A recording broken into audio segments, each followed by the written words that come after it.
Fall is here and class is back in session. It's a busy time for students and faculty, and with a new school year comes new adventures, new experiences, and new goals to achieve. But as much promise and excitement as the fall semester brings, there can also be a dark side to it, one in which the unthinkable can happen. I'm Amy Slashberg. And I'm Megan Sachs, and we're the host of the podcast Campus Killings. As educators and criminologists, we teach, research, write, and podcast about victims, offenders, and the issues that surround our criminal justice system. Amy and I have both worked in the field of criminal justice for 20 years. Myself in law enforcement and Amy in the mental health field. In Campus Killings, we'll dive into some of the most shocking and tragic murders to happen on school grounds, and we'll provide our analysis on the cases we cover as both educators and trained criminologists. We'll discuss what went wrong and what could have been done differently to prevent the tragic outcome. Campus Killings is available everywhere you listen to podcasts. Subscribe now so you don't miss a single episode of Campus Killings.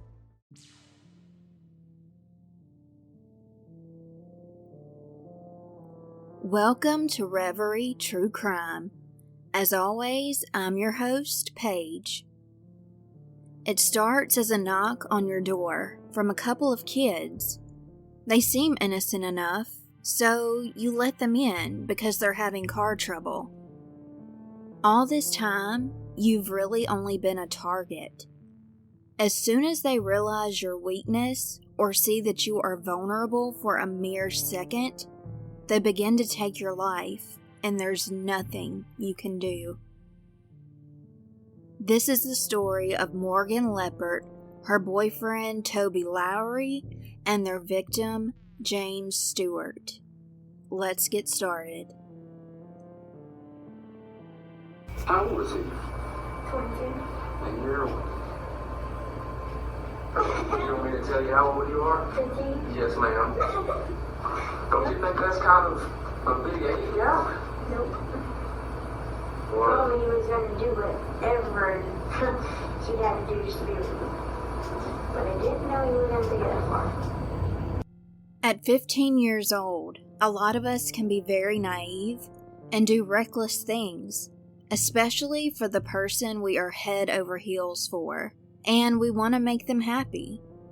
However, murder should never be on that list. At that age, we know right from wrong, and we make a lot of stupid decisions to please people. Homicide is obviously one deed we know for a fact we should never do. A lot of experts say that children who kill are usually abused or mentally ill, but there are a few who kill for the thrill of it, as adult killers are capable of doing as well, possibly trying to do whatever it takes to impress their partner, to show how much they love them. Morgan had been lying to her family about her boyfriend Toby's age for a while. Morgan was 14 when her mom met Toby, and she let him move into the house, and he even slept in the same bed as Morgan. After 8th grade, Morgan dropped out of school. Not long after this, her mom found out that Toby's real age was 22, not 17. She discovered that he had a record and threw him out of the house.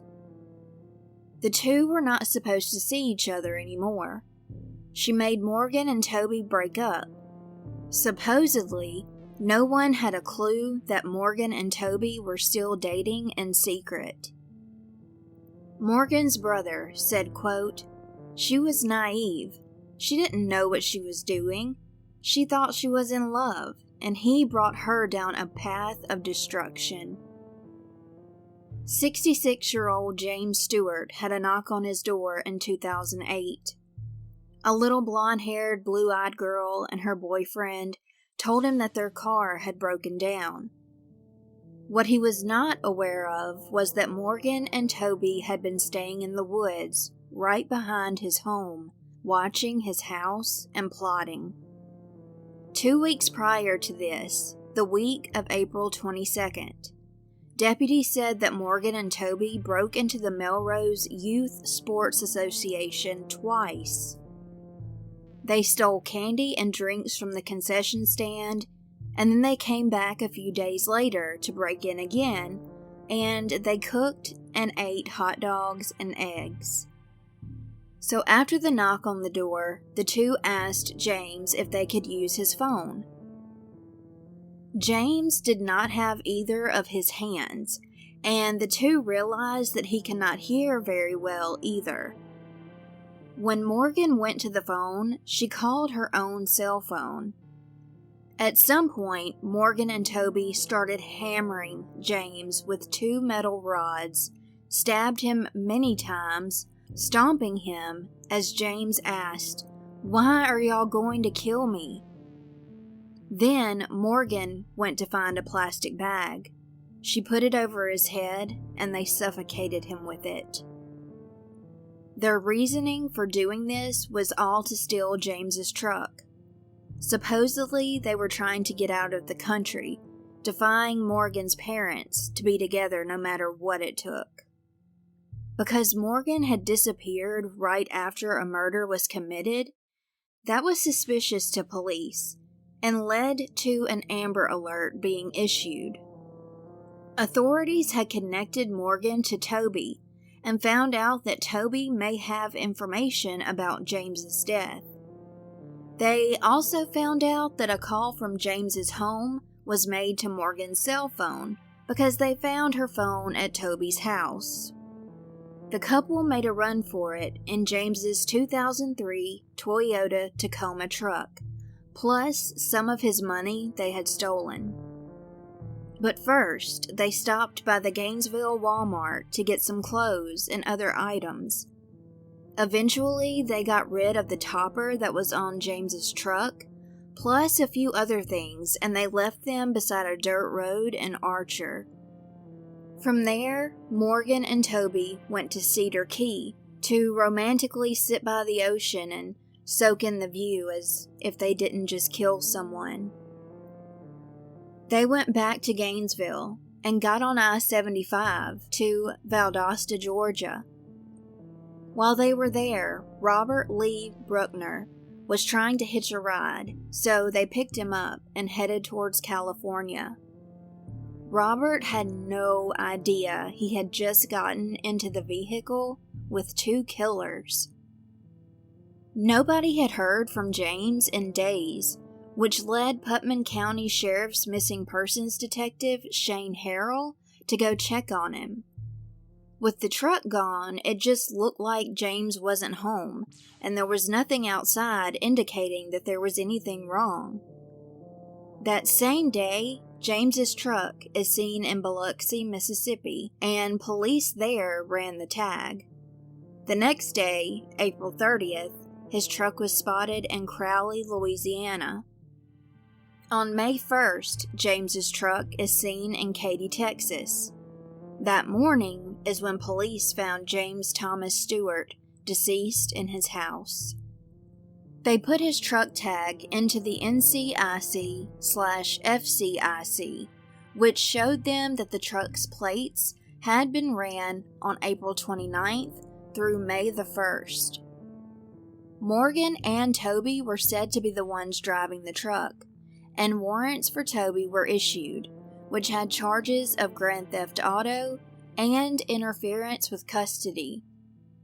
When the Amber Alert was issued for Morgan Leppert, they had their suspicions about her being involved with the murder from the start, so that was to help capture her, but they also had to treat her as if she was in actual danger. 7th Judicial Circuit State Attorney Investigator Chris Middleton was flown out to Houston, Texas, so he could follow up on leads out of Katy, Texas. The Amber Alert was still being broadcasted all over the United States. It even said she was more than likely with Toby Lowry, and they were in James's truck. After the Amber Alert was sent out, someone noticed the two from seeing them on the news. At the time, they were panhandling right off the entrance ramp to Interstate 10 in El Paso, Texas. So, the motorist passing by called 911. Afterwards, an officer was sent out to see if he could catch them. May 3rd, 2008. The El Paso Police Department let the Putnam County Sheriff's Office know that they did have Morgan Leppert and Toby Lowry in custody. From May the 4th to the 5th, the two were interviewed along with witnesses and the completely shocked hitchhiker Robert Bruckner. Sourcing from Jacksonville.com, Morgan told investigators, quote, "I bet Toby's getting put away for a long time. I was thinking I was going to get house arrest or probation or something like that." End quote.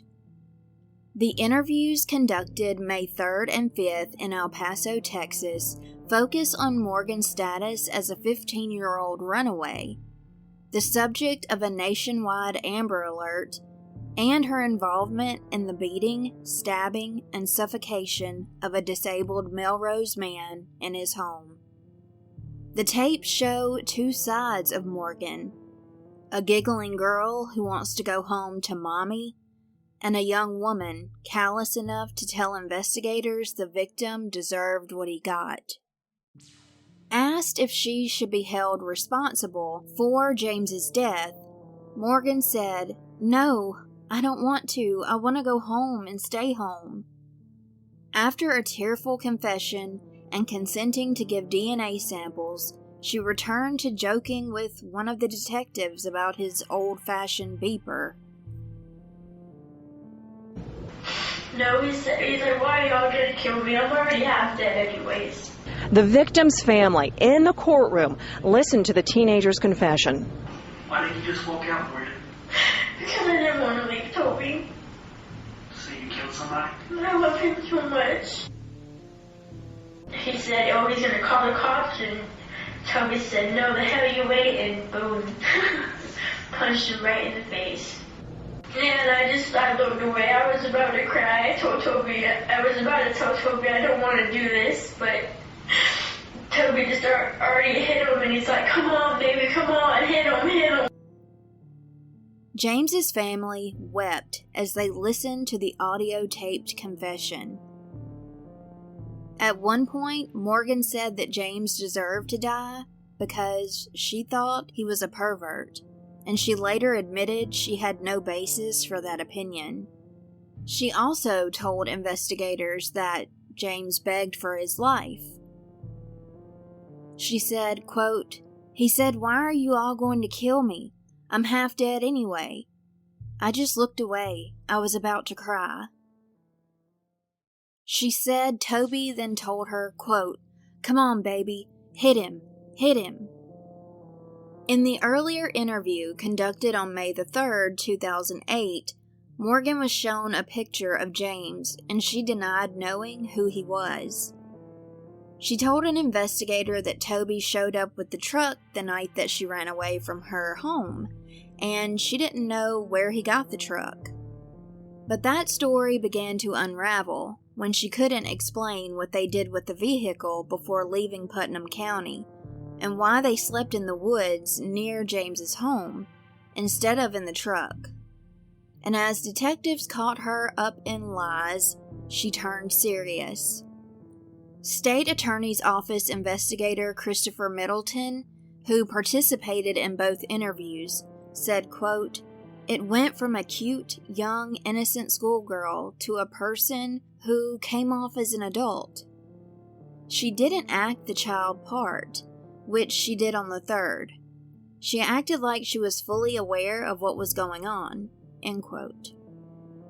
There were only a few items that Morgan and Toby threw out of James's truck on the side of the road that day that were able to be recovered.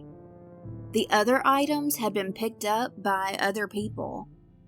On May 5th, Morgan and Toby's camping ground was discovered behind James's home in the woods. Finally, on May 6th, they were arrested for James Thomas Stewart's brutal death and charged of first-degree murder. The original news reports have been taken down, and when I clicked on the links, it was a 404 page error on so many websites. But one person had a blog, and they were keeping up with most of the coverage of this case, and they had all of the links to the news articles, but like I said, they had been taken down.